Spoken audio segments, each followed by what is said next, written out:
Hey, welcome back to the Ready State. Recently, our friends at the Garage Strength on Instagram put up some great classic speed training for the biceps. And what they're really doing is some really dynamic eccentric loading where they're dropping the bar, catching the bar, and returning it back up. Now, that school of thought is old school. That's just plyometric training, right? And when you get into the kind of the heat of that, you're like, wait, I remember that. That was Adam Archuleta. That was Jay Schrader, like 2000. And one of the things that we appreciate when they're bringing our awareness back to that is that oftentimes these biceps only get trained at slow speeds, unless, especially in an isolation position, right? That what ends up happening is that maybe we're doing some assistance work with it or we're getting a good pump on it, but we're not really taking the tissues and treating them the same way we treat your hamstrings or treat your quads, right? And remember, muscles need to do three things well. They need to be able to absorb force eccentrically, they need to isometrically be rock solid, and they need to be able to concentrically drive a lot of force. So every once in a while, I really appreciate their view around this, that this is an issue of shoulder health and bicep health and elbow health. And so you want to keep an eye on making sure that sometimes in these tissue systems that we are looking at speed, traditionally in loads or positions where we don't necessarily have it. I mean, clearly, if you're using your arms dynamically, you've got speed there. But what that brings up for us sometimes is, well, are we actually mobilizing tissues that we're using a lot? And one of the things that I see in a lot of the bicep tears that we help to try to deconstruct and help people work through is that I say, well, tell me what you were doing to take care of your arms. And they were like, I don't know, kiss them, take care of them, feed them steak. Well, it turns out that, we're all pretty good about taking care of the tissues that we think are going to matter, or we take care of the tissues of the kind of squeaky wheel. But when we do a sort of after action report on a biceps tear, oftentimes we'll hear that athletes don't have rotation, that they're not training with speed, or at least some light speed loads. Even throwing balls and things can make a difference. But we always get to the bottom of the fact that they haven't done some mobilization. Those tissues are stiff.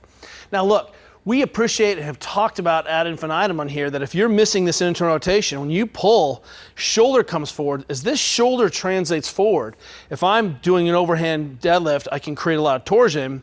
But if I turn this hand up all of a sudden, because that's comfortable, I suddenly in a position where it's hard to create a lot of rotational stability through the shoulder. We often see the shoulder drift forward, which potentially puts this biceps in the untenable position of being locked in with huge loads. And then I translate forward and I get some kind of tear in the system. That's usually the arm that's tearing on a biceps is what? Is in that supinated grip. So clearly, having range of motion so you don't compensate forward is a big deal. No wonder a lot of people love, what did we just saw Hapthor? I think pretty sure he had a double overhand grip and straps going on. Could be wrong, but I don't think. So key here is to show you a quick finisher on your arm day to take care of these tissues. One, make sure you're exposing them. Two, if you're trying to get ahead of your elbows, make sure that you've got enough internal rotation so that when your arm's by your side, you're gripping, that shoulder doesn't drift. That's a position of compensation which puts a lot of load through this biceps tendon particularly. But then, one of the things that, again, is worth looking at is putting some actual meaty load into your biceps here. And this gives you a chance to push and pull and work on rotation. And I appreciate not all of us have a barbell in our living rooms, but maybe you should.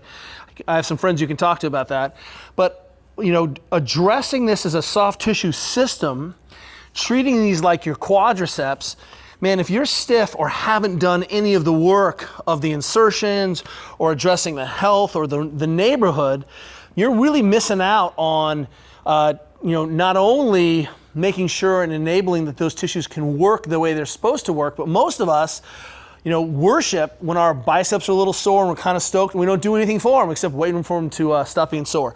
So what I'm suggesting is, as part of your elbow health regimen, that you are not only doing some speed bicep curls for our friends at Garage Strength, but you're also taking a look at what's going on with the actual arm tissues themselves. Get a load on here, right? You can even put your legs up in here and suddenly, you're gonna find that you've got some tissues and some tendons that could definitely use the work.